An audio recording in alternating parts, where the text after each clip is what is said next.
Guidance is internal.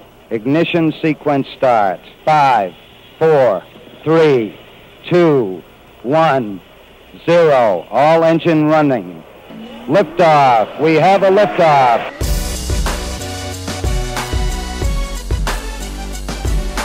Permission to board. Permission to come aboard. Permission to board. Permission to bring me aboard. Permission to come aboard. Welcome to the Permission Granted podcast. Here's DA.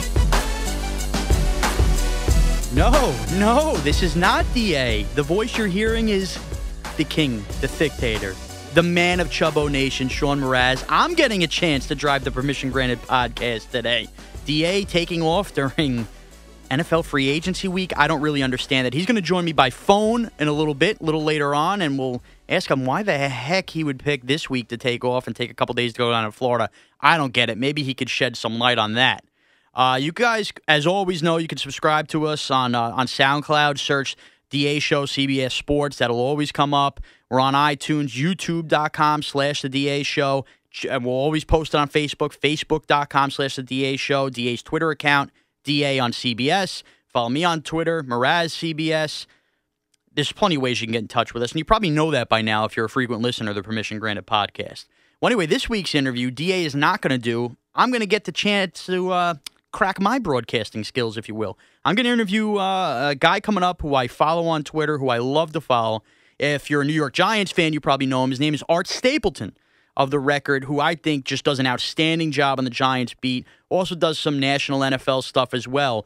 But I wanted to get him on today because with all this NFL free agency stuff, it's got to be the most hectic time to be an NFL reporter. People are falling for fake tweets. Fans won't leave you alone. So I want to kind of get inside his head with that, and then as well ask him about the moves. But it's very nice of Art to join us. I'm excited to have him here. Art, welcome aboard. Mr. Mraz, I'm doing well, and thank you for the kind introduction. I appreciate it. I have to ask you one thing that really has been on my mind with the NFL reporters and all this stuff right out the gate is, have you ever fallen for a fake Twitter account as you're reporting this news, Art? Yes.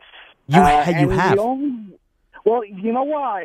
Is that, it's funny because you're following Twitter, and what people have to understand is that, you kind of get this from your people who follow you for your local beat. Right. Obviously you mentioned I cover the Giants. I mean, I also kind of serve as our pseudo NFL columnist at The Record. So I'm trying to keep my hand in a bunch of different national stuff. But I mean, I'm a Giants guy. I cover the Giants. I'm involved with the Giants. And there are layers of reporting for the national scope, and what people don't understand is there are agents involved and there are teams involved, and some teams are looser with the information than others. I'll just say that the Giants happen to be one of the tighter ships run, and so there are layers to it. So obviously, we always see Schefter reporting stuff, and you have the usual suspects. When it comes to a beat guy, it's very hard. If you're an agent and you want to get the message out there for your player, who are you going to?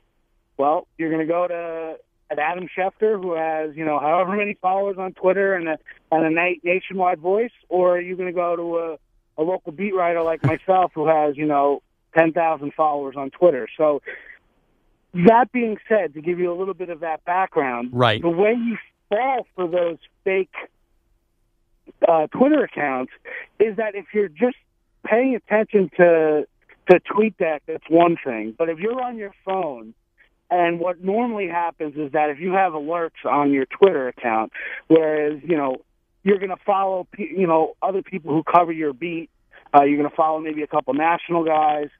If that tweet pops up on your phone, the initial reaction is, oh, well, I got to retweet that. So you retweet it without thinking about where it's coming from. And if you're just looking at that name, I think that there's one, for NFL Network, Rap Sheet. There's one that's like, Rap Shit or something like that. Right, or he has like an extra E in there with the sheet or something like that. Exactly. So if you're not paying attention and you think you're just, it's not something, if it's something for a Giant related or even a Jets related or a former Giant or Jet, I'm not going to get, I'm not going to tweet out a fake account because I'm going to do my diligence. I'm going to be following it. But if it's something of national interest and you see something pop up and you're like, oh, Schefter just tweeted that, I think Sundays was Reggie Bush to the Jets for 4 years or something like that. And then I see somebody who I respect nationally retweet it. Well, then I'm just going to click on it and retweet it because it's not a story I'm reporting myself. But that's kind of how it happens. But it really is crazy. I don't know what the satisfaction is for guys to create fake Twitter accounts just to get tweeted. Because, ultimately they're going to get blocked. I mean, that's what I do. If you catch me, I'm going to block you. And then if I notice that someone else retweeted you, I'm going to block you because I don't want to make the same mistake twice. So it's very hectic. It's a hectic time of year. I don't know who's getting kicks out of making these fake Twitter accounts, but it's certainly crazy. This has to be the most hectic time of the year as an NFL reporter, right? NFL free agency more so than anything that could happen during the season? Yeah, pretty much. I mean, during the season, you kind of have your routine. Like I said, the layers of the reporting around free agency is the frustrating part because you're trying to keep up with everything, and ultimately you can be the laziest reporter and still keep up with free agency, So really It comes down to who you work for, what your responsibilities are, because you can sit there on your couch with your laptop open. You sit there with your phone, you sit there with the laptop and TweetDeck open or whatever, and you follow people and other people. It gives the perception that other people are doing the work. When it comes to a beat, the problem is a lot of teams don't like leaking information this time, so a lot of it is agent generated. Look, agents are representing, I think they put out a list, Drew Rosenhaus has, 85 clients that are in free agency this year, something like that. For Drew Rosenhaus, it makes it easier for, he has his 5 or 6 national reporters that's going to get out his message, his agent's message, and that's it for his client. So the idea of, sitting there and waiting for a phone call, I mean, I can't tell you how many phone calls and messages and emails you leave for agents that they just, they're not going to call back. So, right, because if they call you back, they're going to call, all 50 other people back. They're just not going to do that. So really the way it's become is, if Adam Schefter tweets it, well, then it's, the agent feels like, well, I just put it out there through Adam Schefter, so if you guys need confirmation, you can chase confirmation, but I just put it out there. So that's kind of it's the challenge of trying to build relationships at that level. So, you have your national guys, you have your local guys, and then you kind of have those in-between guys that kind of float back and forth. So it's interesting. It's interesting. It's frustrating because you spend a lot of time staring at TweetDeck. I mean, I dropped my daughter off at school yesterday morning on the first day of free agency. I sat there at the dining room table, I'd say, for the next 10 hours. My phone next to me, the laptop open, sending emails, texting, and hoping to get breaks. And ultimately, you get 5 signees for your team that's signing. You've got fans that are upset and immediately, taking it out on you because the team you cover didn't sign the guy that they were hoping for. So it's all part of the business. I love it. I'm very lucky to have the job I have, but it certainly is a crazy situation, crazy time of year. Right. And going back to the Twitter thing just for a sec, because one of my favorite things is following all you guys during this time and seeing the amount of just ridiculous tweets you guys have to reply to from fans and stuff. I got to ask you, what is the most ridiculous tweet you've gotten over the past couple of days where maybe just somebody's so clueless or just isn't paying attention or maybe it's just repetitive? I actually got it today. It was actually pretty funny. Right? I was told that the guy for the Baltimore Sun covers the Giants better than I do. Oh, is that right? So he's no longer following me. Yes. And I think it stems for, here's the other aspect of it. There are certain guys on Twitter that are national reporters or even regional reporters that do a heck of a job. They're tied into the league, into salaries, and not even salary cap, but salary details. Right. These details are not provided to beat writers, even to national writers. And sometimes the agents don't want to give out the exact details of the contract because you say a guy is getting, $12 million for 3 years, but it turns out only $3 million of that is guaranteed. Well, then it's really 3 years, $3 million. Exactly. The guaranteed money is always the key. So what happened on the first night of free agency is that Aaron Wilson is the guy's name. He's on Twitter at Ravens Insider. He covers the Ravens for the Baltimore Sun. Very good with salary cap information and salary information. And he had all the numbers for all the Giants signees last night. Now, I eventually got them, but, the proper thing to do, integrity-wise, journalism-wise, you give credit to the person who did it. So I retweeted his numbers last night at around 10 o'clock. Well, I guess that wasn't good enough for one of the quote-unquote Giants fans who follows me and said that, he was doing all the work and I wasn't. So, he's going to follow the Ravens beat writer now for Giants news, which I just wish them good luck. And, that's just the way it is. It's all part of the fun and games, I guess. Yeah, I'm sure he'll really be in touch with the injury report when Coughlin releases it after week 1 by following him and not you. That's an outstanding job. Well, let's get into the football stuff here as we, try not to keep it too long. What was your most surprising move to you so far that's happened with the free agency of the trades? For the Giants in general? Give me in general. I think I think the way Revis ended up back with the Jets, I would say. I'm just surprised at the way everything went down. I mean, if you think about it, the Jets traded him. They got him out of town. He went to Tampa Bay. We know how that failed.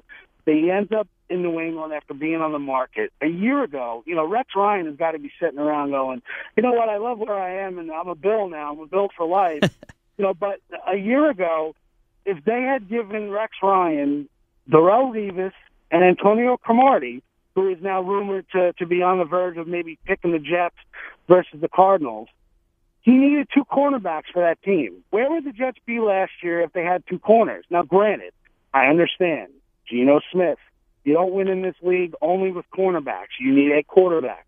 But a year later, it's like Todd Bowles and Mike McCagnon now bring in Darrelle Revis for $40 million guaranteed from the Patriots of all teams. Rex has got to be sitting there in Buffalo going, man, where did this happen? You know what I mean? Like, why couldn't I get this? And, I tweeted this out.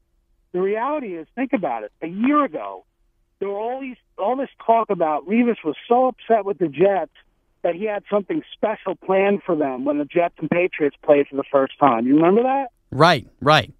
Maybe this was the special thing Revis had planned for the Jets all along. Win a ring with the Patriots and then come back to the Jets for all this cash. That's probably the biggest surprise I have. And the other thing nationally is free agency has become such a crapshoot. And we all jump on these names of guys who are the big prizes, and we reward teams with positive grades, negative grades. A year ago, Tampa Bay brought in a pretty good recruiting class, you would call it, quote-unquote recruiting class. Right, Michael Johnson, McCown. Exactly. McCown, I think Collins, and Johnson. Those were the 3 top guys in their group. A year later, Michael Johnson was just released. All 3 of the guys are no longer on the Bucs. A year. It's incredible. It's amazing how this league turns over.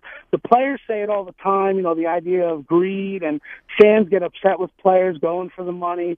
A year after the Bucs were lauded for bringing in such a great class, and they're all cut a year later, that's really hard to believe. And to speak to that, doesn't that make it kind of gives everybody a weird feeling here with the Dolphins signing Sue to the deal they did with the $60 million guaranteed? Do you get the feeling kind of like I feel like that almost the Dolphin fans should be excited because they landed the biggest free agent, but at the same time, they almost feel like the biggest free agency losers because now they're going to be so cap-strapped, and now you see Charles Clay running off to Buffalo and stuff like that, where they sign a guy like Sue. Does that almost make them feel like losers because they did that and they're just in it because Stephen Ross wants a big, shiny new toy? Well, you know what? It comes down to it's a one-year thing now. I mean, some of the players I talk to, they understand the idea that, it is really a one-year business. All the talk about, Tom Coughlin threw it out at the end of the season, the idea of, look, I'm everybody in this league is on a one-year deal. And that's really the way the NFL has become. So with the Dolphins signing Sue, if they win this year and they can somehow knock off the Patriots in the division and they get to the end of the year and somehow they're building towards something and they feel like they get 2 or 3 good years out of Ndamukong Suh, well, then I think they're going to look at this contract and almost, I don't want to say A-Rod-esque, but that's kind of the way it is. You feel like the Yankees loaded up and got 2009, and it's almost like people forget that they won the World Series in 2009, and now you're looking at all these contracts that they're dealing with now, the Teixeiras, the Sabatias, all that stuff. So I think, I agree with you in terms of the Sue deal. It's a lot of money. They feel like they went for it.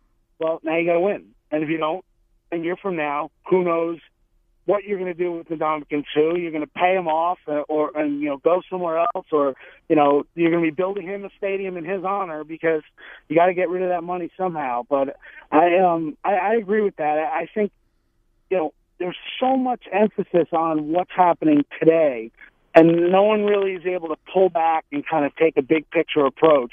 The Giants sign guys who may not even start for them. Right. But the reality is if they make themselves a stronger team by bringing in these guys, well, then ultimately, maybe they made the right moves.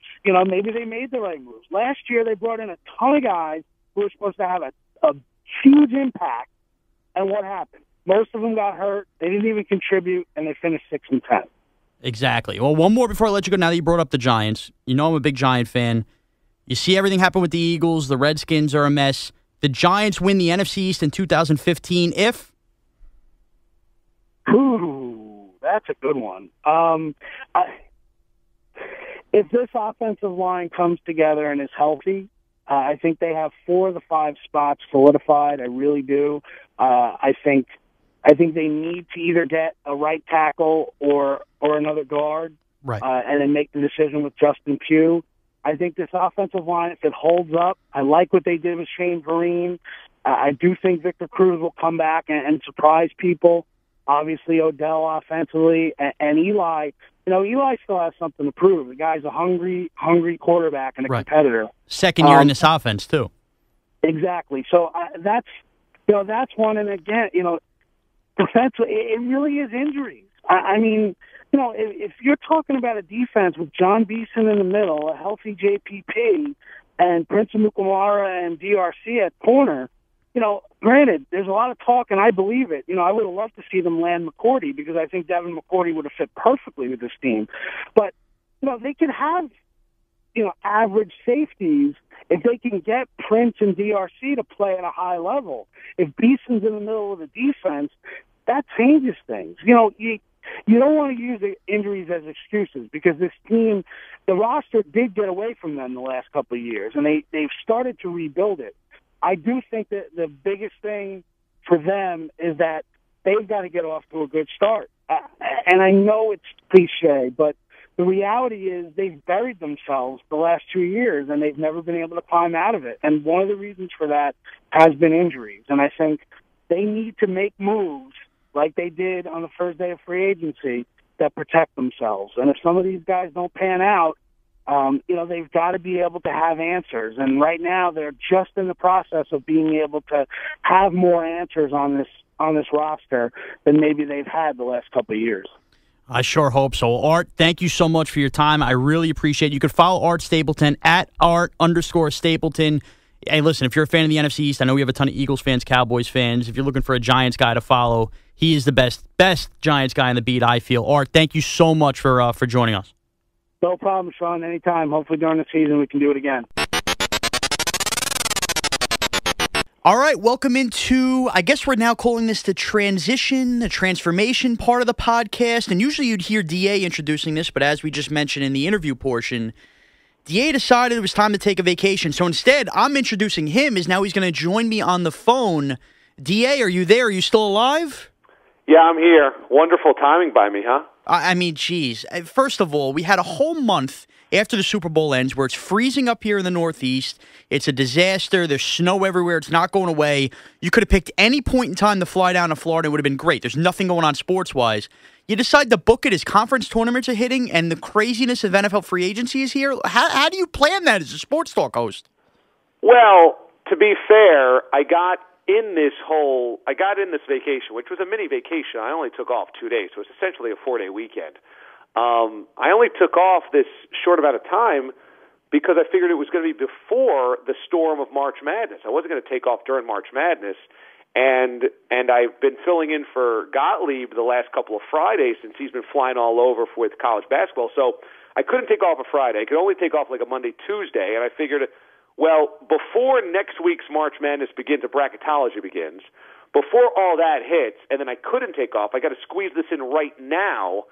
So I actually thought this was the perfect week, Monday, Tuesday, going into conference tournament week, because really, college basketball-wise, nothing's happening except the mid-majors or low majors have decided.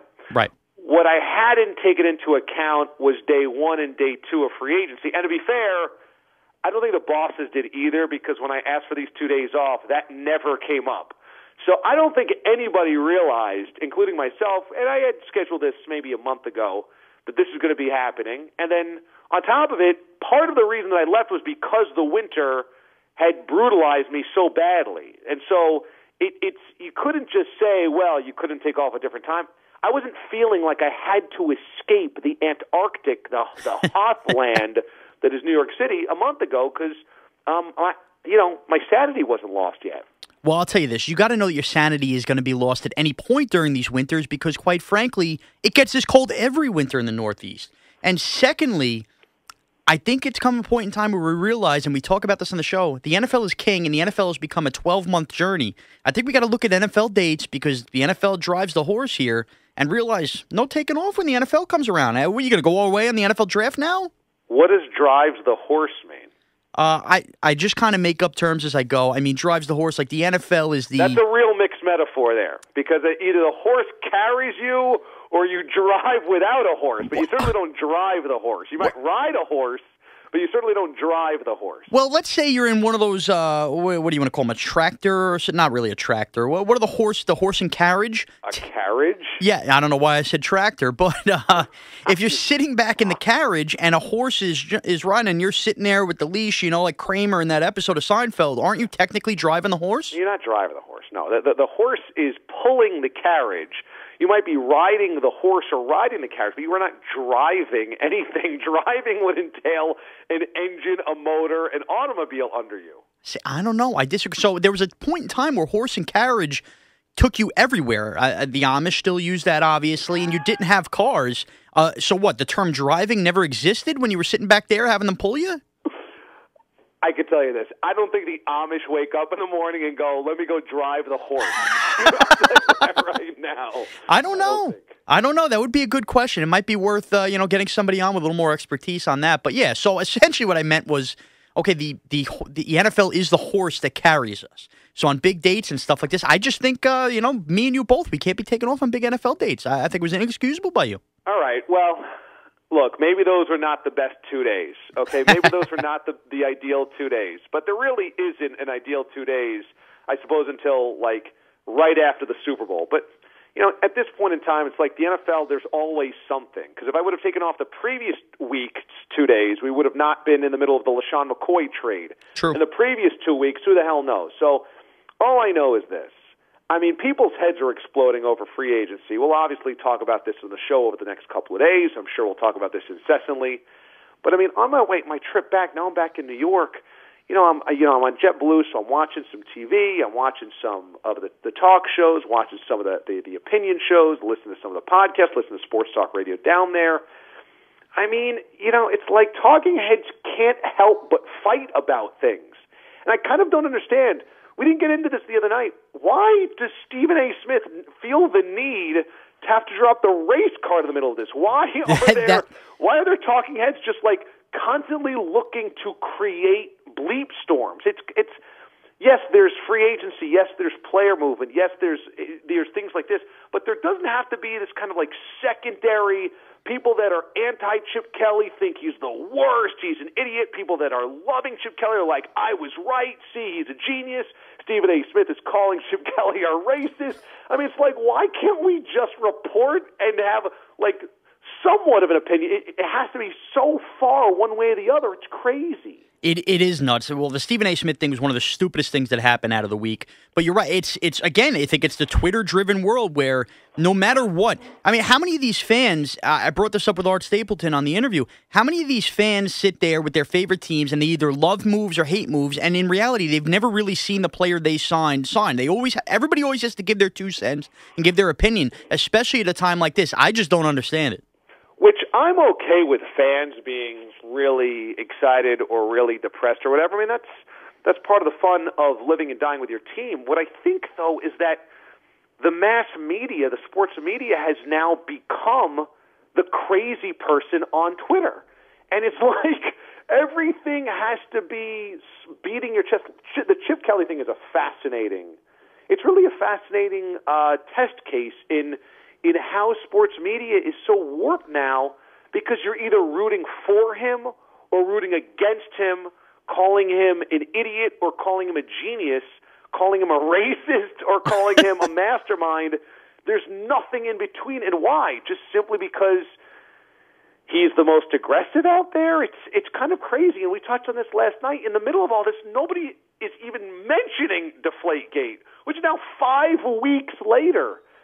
It's just, I don't know. There's part of me that it's almost like we're just looking for things to freak out about, and then we'll just like move on, and then tomorrow there's going to be another thing to freak out about. Well, it's true, because Chip Kelly is the exact kind of, he's a revolutionary guy, and he's a guy who dares to be different. And anybody that dares to be different and get away from the norm, it always, spirals out of control, and somebody has to find ways to twist and turn everything. And you're right about Deflategate. I mean, is the NFL just going to bury this, hope that everybody stops talking about free agency, then the draft comes and we all forget about it? You do an investigation. Even if you find nothing, let us know why you found nothing. I mean, they have the findings at this point, right? You have to. How do you absolutely know that the investigation's over and they've concluded something, but I suppose they don't want to rain on the parade of free agency? So they're going to bury this, I don't know, maybe they'll probably release it on opening day of Major League Baseball so that they ruin baseball. I mean, you know that it's done.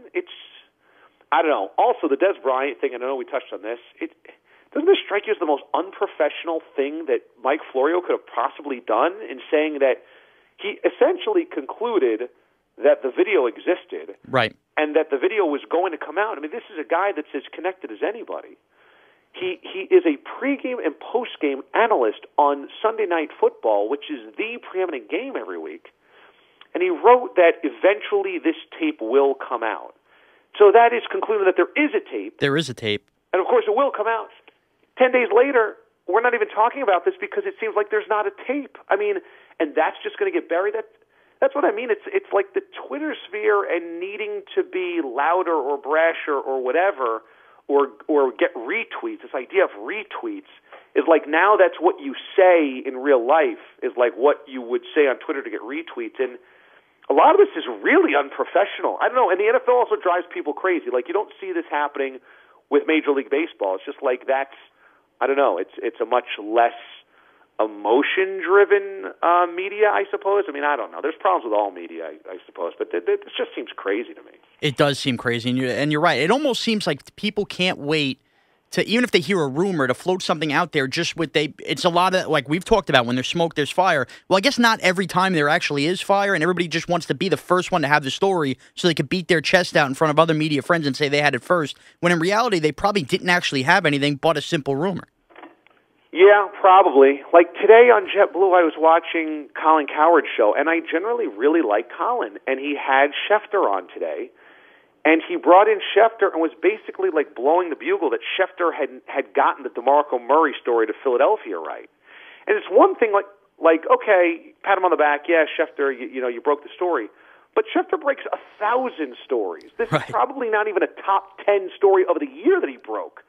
And it was like, yeah, you nailed it. Yeah, you nailed it. Yeah, you nailed it. Break something else. Break something else. And I'm going, this is how we're reporting on things. It's like, he's a fight man he's a hype man in the corner of a fight, and that Schefter's going to go out there and break more news. And also with this DeMarco Murray thing, I mean, we'll get into this tonight, but is DeMarco Murray really an upgrade over LaShawn McCoy? And nope. If you did think so, it could only be by a little bit, because you still now paid a lot of money for your running back. Right. So if Chip Kelly's right, he's only right by a little. But it's like you will only hear, "Oh my God, you see, Chip Kelly's a genius," and there's no in between. There's no there's no sane thought going on anymore. You know what I really miss? We'll get to the DeMarco stuff on this.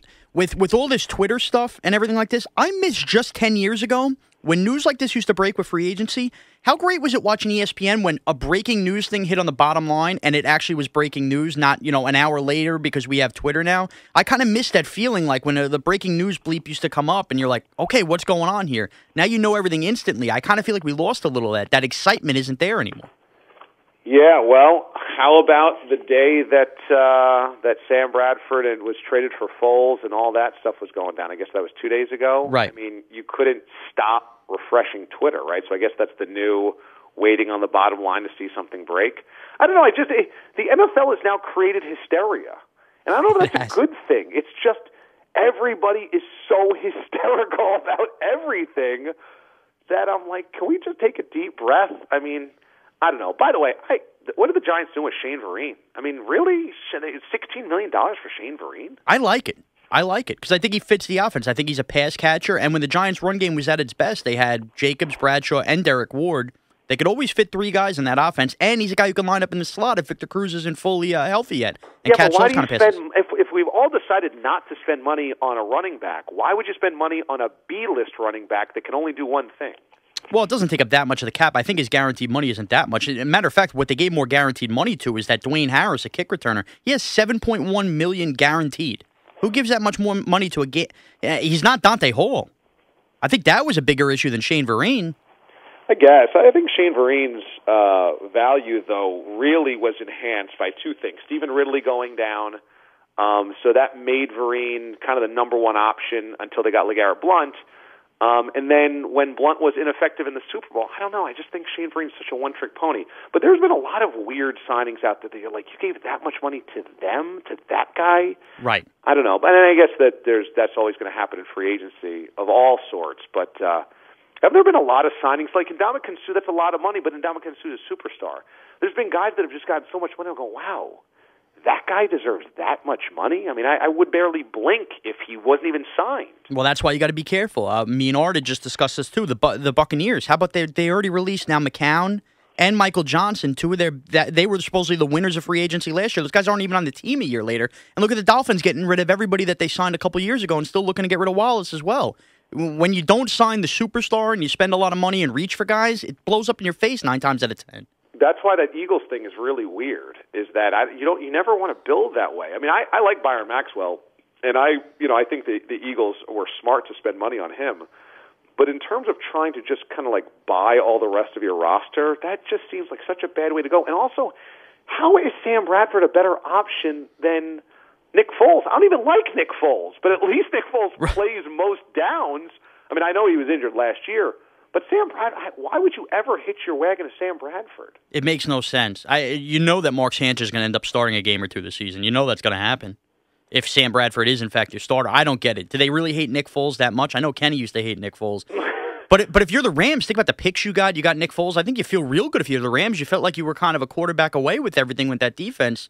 The Rams suddenly look like a contender in that division with the 49ers on the down. That was a great trade for them. I don't even like Nick Foles, but I would opt for Nick Foles over Sam Bradford, especially if I'm going to pay him a fraction of the price. I think it's like a tenth of the price or something like that. Yeah, because Sam Bradford, I think, was the last of the the quarterbacks that were drafted before the whole different paying the first round draft picks changed. And I have no problem with the Cowboys not spending this money on DeMarco Murray. Absolutely none. They've needed help on the defense for a while. They have a monster offensive line. They keep Des Bryant, which is the most important thing. I don't know. I mean, Joseph Randle might not be great. But they're going to draft somebody. They're going to draft somebody. If they draft Todd Gurley or Melvin Gordon or Amir Abdullah or something like that. Right, or Duke Johnson in Miami. They could wait till the third round and get one of these guys and be fine behind that offensive line. And that guy, I mean, let's say they get Duke Johnson in the third round. That guy's not going to run for 1,100 yards? Of course he will. Of course he will. I think it's genius for Dallas. You pay the stud playmaker, which is Dez. When DeMarco was out there, I know DeMarco could have been an MVP last year or anything like that. Did anybody ever feel like he could change the game? No. That's why I think the Eagles are better off with McCoy, because McCoy could change the game on a dime. As good as Murray is, he's not that kind of player. Well, DeMarco was awesome last year. He had 1,800 yards. He was great. He was great, but I think a lot of that was behind that offensive line. Well, yeah, but when you say like he couldn't change a game, I mean, he ran for 1,800 yards, so he was able to change a game. He had 200-yard games in his system. I think though the issue is the price of him, and also what you do beyond that offensive line, and that you need other help. I mean, the Dallas Cowboys obviously need defensive playmakers. Right. If they would have gotten Byron Maxwell, I think that would have been really smart. But I don't know. Why you want to put all your eggs in the basket to Mark Murray, who also can't ever stay healthy. Last year was the first season ever that he played 16 games. And has fumbling issues. And can fumble the ball. Puts the ball on the carpet. I love the Jimmy Graham thing by the Seahawks.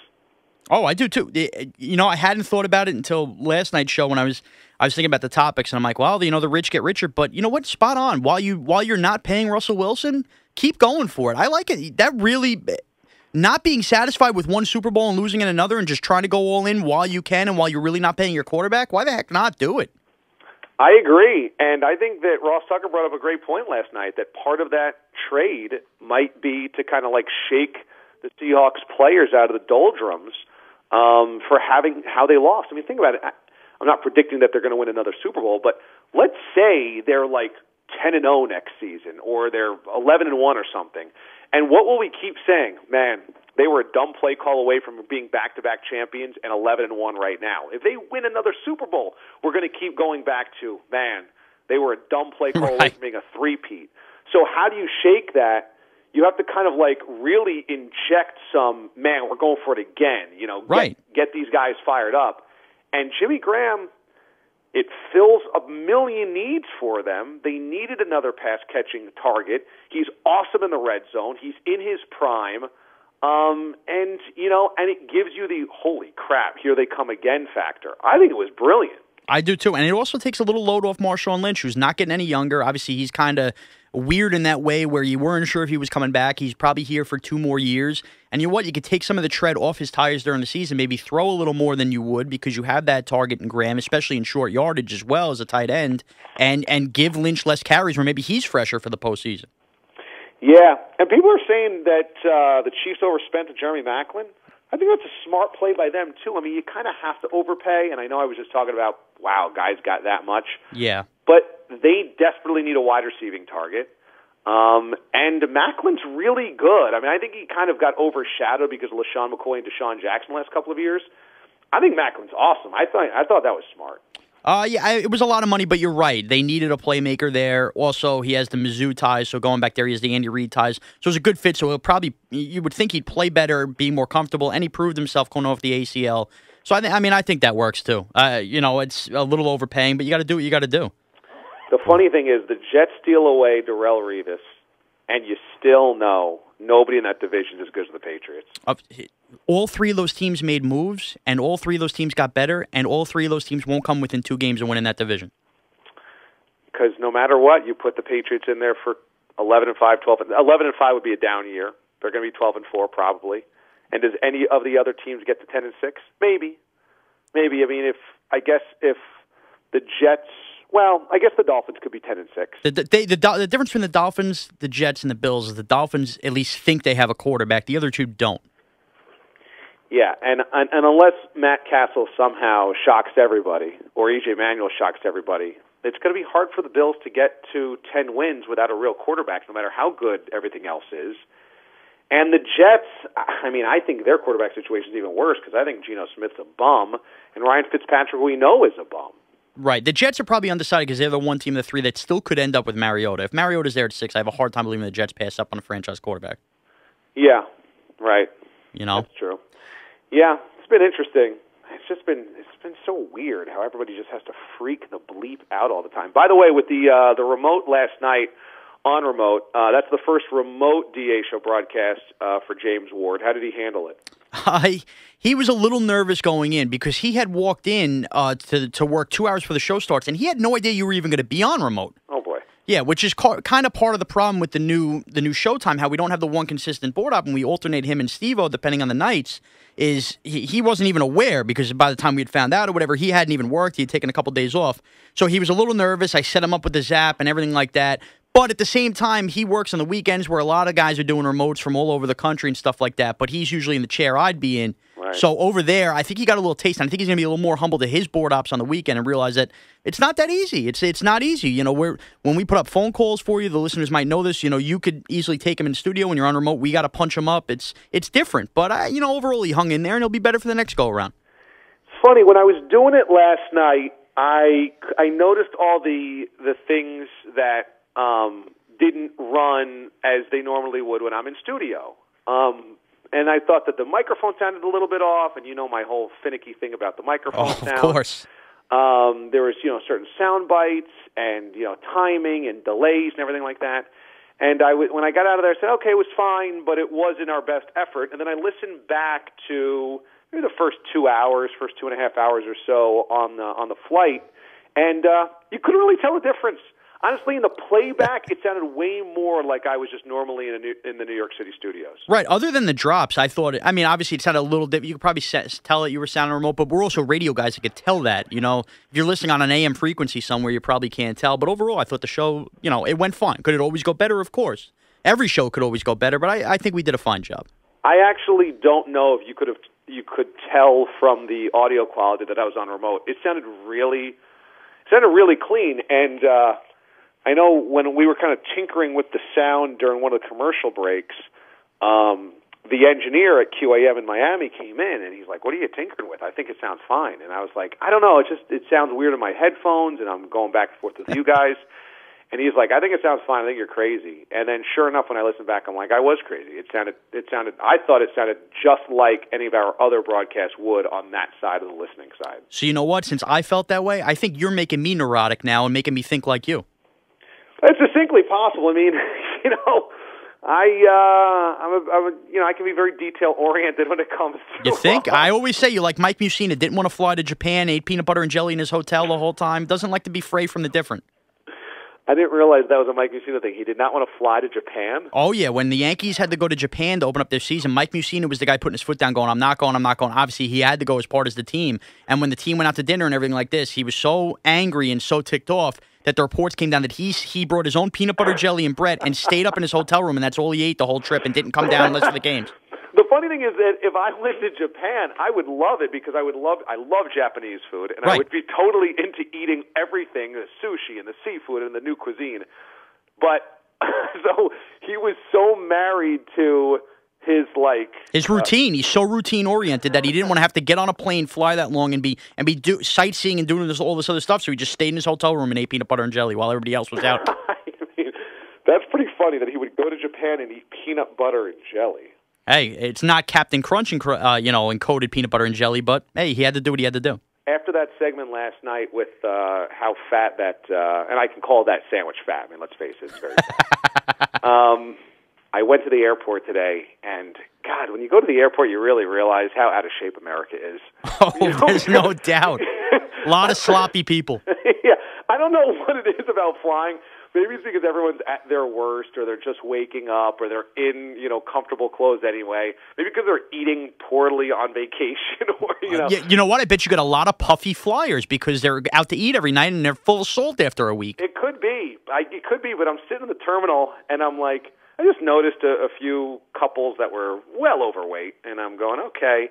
And then I'm like, wow, and it made me think about the deep-fried peanut butter and jelly at the Phoenix Speedway that we talked about, rolled in Captain Crunch, topped with bacon and caramel sauce, which is just so disgusting.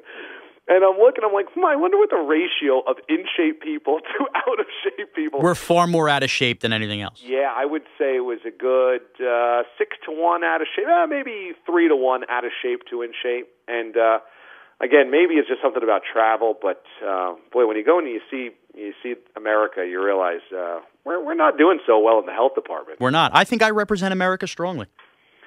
I think so. I mean, you're kind of a man of the people anyway, but I definitely think that there is something to be said about Chubbo Nation. And I actually, since I was able to get away for a couple of days, I had a lot of good brainstorms on getting some DA show merchandising together, one of which potentially a Chubbo Nation T-shirt. Well, I'm all in, so we're going to have to discuss that on the air, discuss all that. Yeah, I want it to happen. I want people around the country to be able to fly the Chubbo Nation flag, as I say how unhealthy we are as a country. But, I also like people that are self-confident. I think that we we have a lot of insecurities in this country, so I'm all for it, and I think it's for a good cause. So we'll have to try to get that going. All right, yeah, we could donate it to my diet campaign or something like that. We'll figure it out. How's that been going? Very good. You're going to see when you come in later, I'm in a nice Salmon zip-up, size extra large. I'm officially graduated from the 2Xs to the XL, and I'm looking real good these days. I've lost another couple pounds. I'm down to 23 pounds lost. We're riding high. What color is it? Salmon. Like the fish? Yeah, you'll see. It's nice. Like, if you went to go get that fish and got it grilled, how would you order that? Can I have some grilled salmon?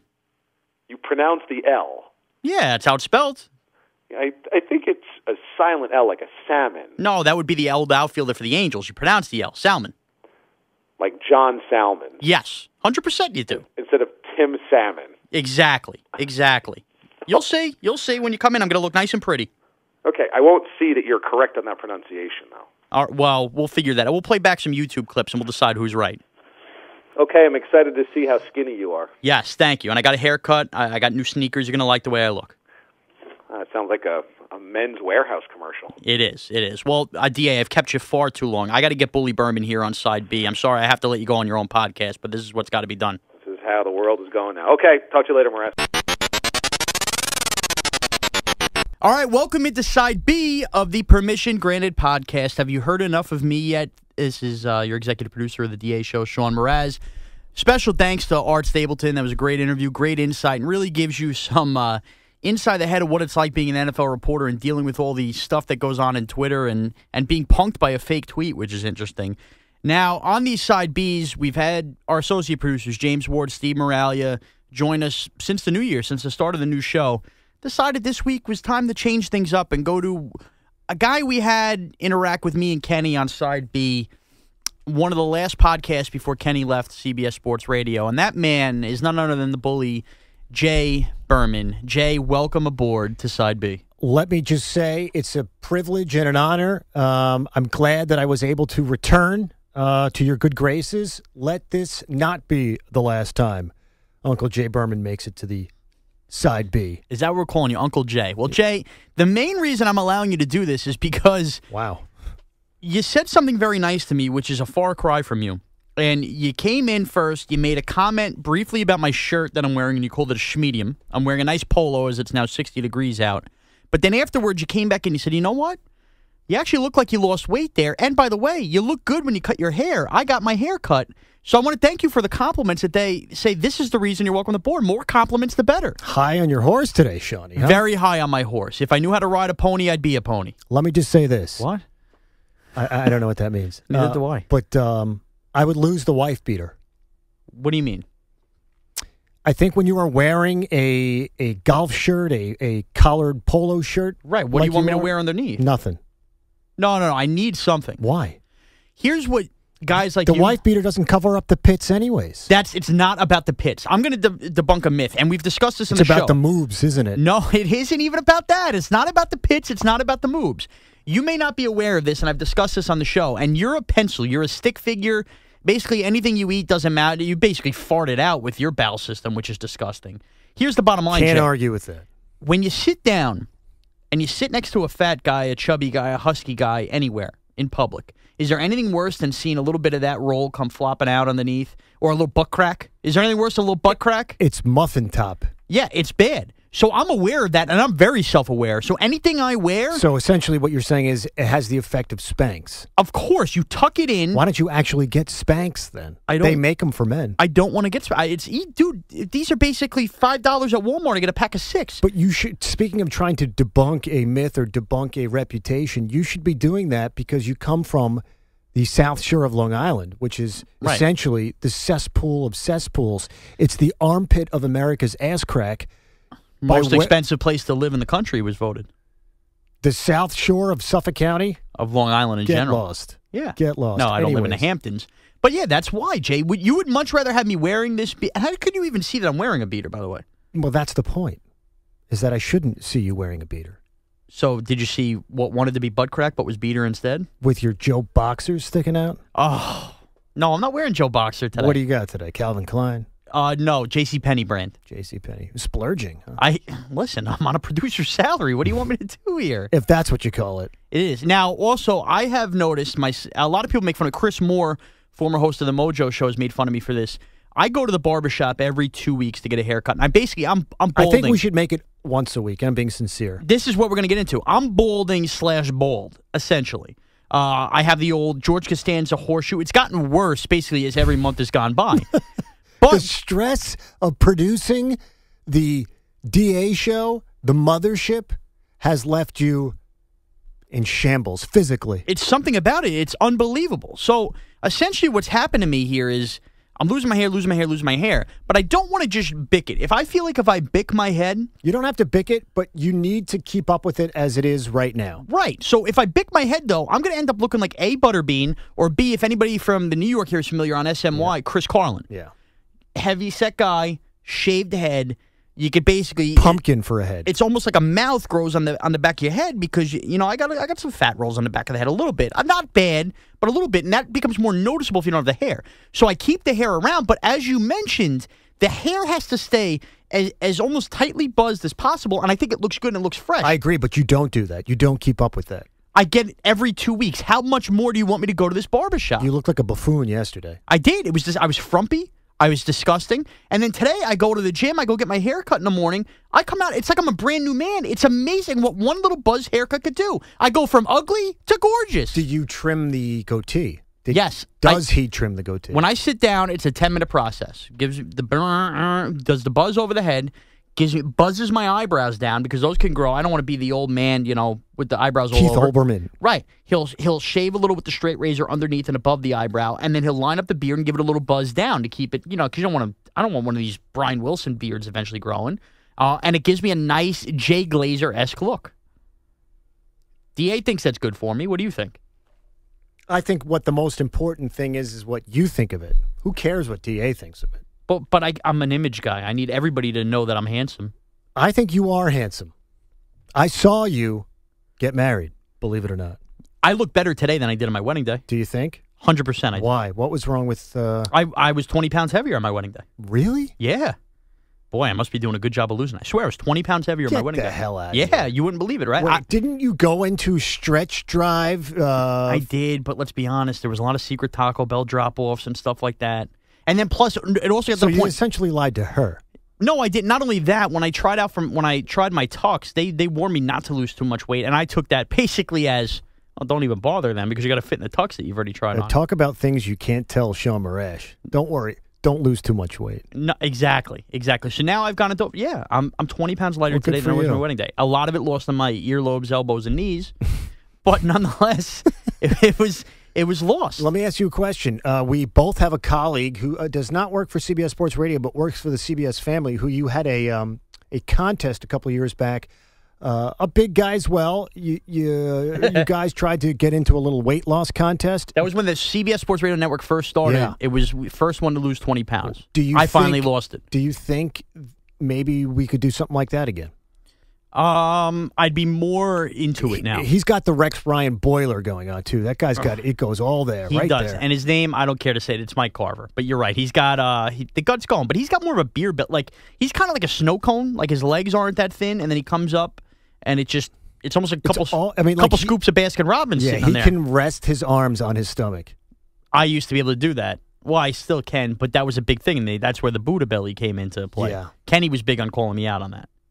Kenny is never shy about calling you fat. Again, the fat word's offensive. Can we get this through our heads? Why is it that every skinny person just feels like a toss around the word fat? I'm not tossing it around. Yeah, it's unbelievable. Nobody defends me like you. Nobody defends you like me, pardon me. Well, speaking of fat people, let's get into a little NFL free agency. Let's get off this. PH. How about Sue signing with the Dolphins? I mentioned this with Art Stapleton. Does it almost feel to you, Jay, I feel great doing this transition, by the way. Does it almost feel to you like the Dolphins are the losers of free agency by signing the best free agent? No. How would that be possible? Because they're sitting there and they can't afford anything. They can't afford anybody. They have to watch their own players go out the door because they gave $60 million guaranteed to a defensive tackle. Who did they let go? Brian Hartline? Charles Clay. And various other pieces. You need those pieces to make up a team here. And by the way, with all this money Sue gets guaranteed, until Tom Brady retires, you ain't winning that division. So if you're the Dolphins on Sue, I know you got to try. I'm not suggesting that they didn't overpay for him, right? But to call them the loser, I mean, any number of teams did nothing. I understand. What did the Chargers do? Brandon Flowers, and they let Ryan Matthews go. And they signed Orlando Franklin. Okay. That's probably the best lineman on the board. Okay, let's take out the Chargers. What did the Vikings do? They signed Sean Hill. And they're probably going to get rid of Adrian Peterson. What did the... But I would argue a team like that not reaching for players and not wasting salary cap room and maybe sitting around next year to have even more cap room might end up being a better winner than a team just throwing that much. I'd rather allocate my sources or my funds, if you will, to two free agents that just 60. That's a lot of money to a defensive. That's not a quarterback. It is an over-the-top deal, but to get guys like that to go to teams that aren't good, you have to do that. Are you saying that the Dolphins were the only team that was going to give him that type money? Because to me... No, but I almost feel like... He was going to get it from somebody. He was going to get it from somebody, and the team a lot of people talked about was the Raiders. I almost feel like the Raiders did themselves... Like it was like a blessing not signing Sue. Mm-hmm.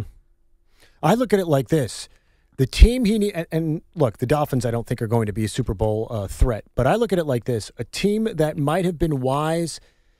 And these teams are few and far between, but do you remember when the 49ers were good of recent memory? It was because they had a inexpensive quarterback that was good. The Seattle Seahawks were good because they had an inexpensive quarterback that turned out to be good, a late-round pick that turned out to be good. Which is why they're going with Jimmy Graham now, because they're going all in before the pay Russell Wilson. And that's exactly why the 49ers started stinking, and we said it right away. Once you pay Kaepernick, you're going to start stinking. Once you pay Russell Wilson, you're going to start stinking. Point is that a team that got lucky with a late-round draft pick, perhaps like the Raiders, if you believe in Derek Carr, a team like that has an inexpensive quarterback, maybe a quarterback that they think is good, maybe that would be a good fit for someone like Ndamukong Suh or for someone like a team that wanted Ndamukong Suh to overpay in that situation. Like a team like a Patriots team that has Tom Brady, a New York Giants team that has Eli Manning. You could never overpay. You can't pay anybody that kind of money because you already have that type person. So because he's a quarterback. This is a defensive tackle. Absolutely. The Lions, I'm telling you right now, the Lions, will they see a subtle drop off out of They need to spend the money, though. They need to spend the money. But they got Nada. Okay, fine. They got Haloti Nada. Is their defense really going to drop off that much? I think you're undervaluing Sue. He's a great player. They should have beaten the Cowboys. Still a defensive tackle. He was dominant in that game, and if it wasn't for the absolute horrific call by Pete Morelli, or the taking back of the pass interference, they win that game.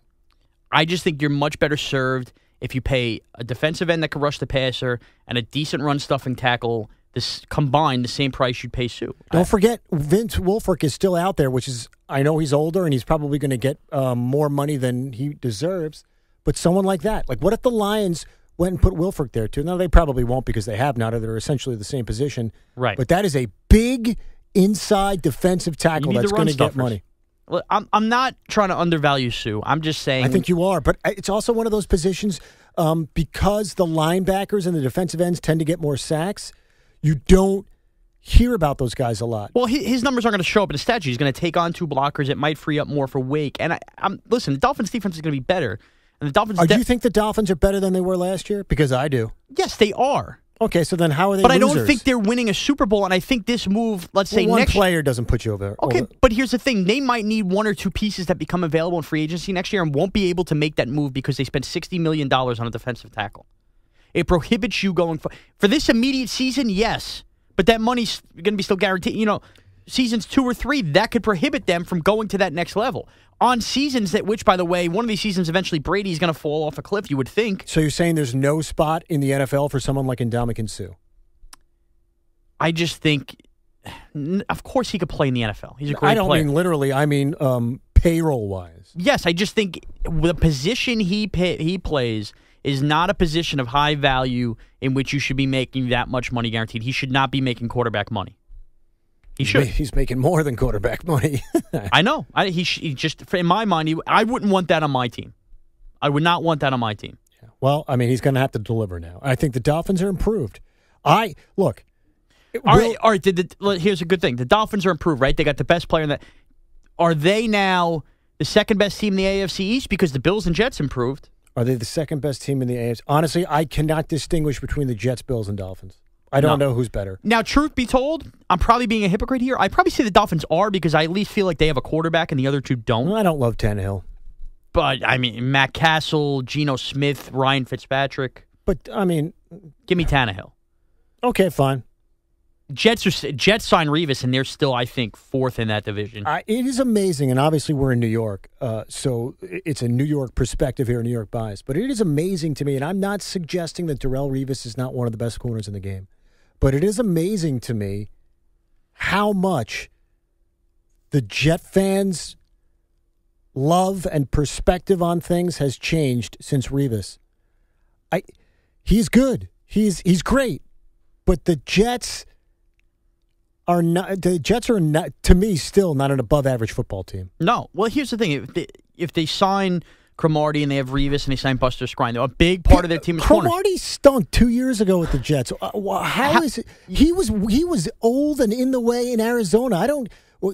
They're 4-12. How many wins do those guys really account for? One, two. They go from 4-12 to 6-10. Whoopity-doo-dah. To me, this was a play to the fans type move. I am much more impressed with the addition of Brandon Marshall. Much more. I think because you gave up nothing and you could cut him after the year if he stinks. He's not going to. He doesn't stink though. But if he's a head case blowing up on the sidelines, anything like that, and you want to get rid of him, you can, and it's a one-year experiment. If he's great, then he's great, and you don't worry about it. Did the Jets? How many years was Santonio Holmes on the Jets? 3. And were they a good team? Yeah. No, was he a pain in the ass? Of course. I like the Marshall deal. So I don't want to hear that Brandon Marshall is a team killer. I like Brandon Marshall, and I like the move. I'm saying it doesn't hurt them because if he is, a maniac. Can you name me a top receiver that was not a diva? Victor Cruz. Is Victor Cruz on the... And I love Victor Cruz. But in 2011, he wasn't? No, he was, but he was also, nobody knew who he was at that point in time. But I'm saying like Terrell Owens and Brandon Marshall and Chad Johnson and all those guys, the elite. They all are. They're all Plaxico. Plaxico. So to suggest now that Brandon Marshall, we're not sure, I mean, that's crazy. Now, if you want to say that Brandon Marshall won't be successful because the Jets don't have a quarterback, that I will accept. But to me, the impact move the Jets made in the last week was Brandon Marshall, not Darrelle Revis. From a team point of view, a fan point of view, the Jets are eating up Revis like it was, like there's no tomorrow. Oh man, you got Joe Beningo, Peter Schwartz. All these guys couldn't wait to put on the Revis jerseys. And Peter Schwartz getting a $10 jersey at Modell's after he left. This, and I'll say this: this works for my team as well, specifically in football. But like, if you were going to buy a New York Giant jersey, and we're both Giant fans, would you ever buy a white New York Giants jersey? I have a white Eli Manning. Okay, fine. To me, that's lame. It's like Joe Beningo breaking out the white. What's wrong with the white? They look sharp. You're a blue guy? Yeah. I got a blue Beckham. First of all, I'm not a jersey guy at all. I think they're lame. When you watch a Giant game on a Sunday, if you're not working, what are you wearing? Clothes. I'm not a jersey guy. You go like a Giants T-shirt? No. Like no team apparel at all. You sit in front of the TV on a Sunday. I have an Islander hat that I run in. Come on. So when you watch any of your teams play, you're home on the couch, it's a big football Sunday, you won't throw on any Giants stuff. I don't have any Giants stuff. How do you call yourself a fan? Why does that make me a fan? Because it's just, especially football more than anything else, like that's just part of it, man. You feel like you're a part of the team. Not that you're obviously playing, but it's something about wearing the colors and you're hanging out with everybody's wearing the jerseys, hanging out. Like I grew up in an environment like that. I don't know how you call yourself a fan. It's called South Shore of Long Island. Oh, come on. I think you're the loser if you don't own a jersey. You're a loser. The last. Would you wear one if I got you one? If I got you an Odell Beckham jersey, you wearing it opening day? Authentic? Oh, come on. You can wear the iron-on number. Probably not. Oh, come on. You're not going to buy me one. On your salary, you can't afford, man. You know what? I got some hookups. Chinatown. Really? And on that note, we're going to wrap this up because I'm not going to take any more pot shots. Well, let me just say this. I appreciate you taking the time to have me back on the podcast. And please, once again, let me be on the podcast in the near future. We'll likely have you back. We're going to have to see what the click numbers look like. And the click numbers, check this out on SoundCloud, soundcloud.com. Search The DA Show, CBS Sports, comes up real easy. YouTube.com/The DA Show. Facebook.com/The DA Show. You can follow me on Twitter at MrazCBS. You can follow Jay Berman at Jay Berman. Big Jay finally got to 1,000 followers. We're really excited for him. So thank you, Jay, for coming on. Everybody, I hope you enjoy what your team has done in NFL free agency or hasn't done. We'll see you next week.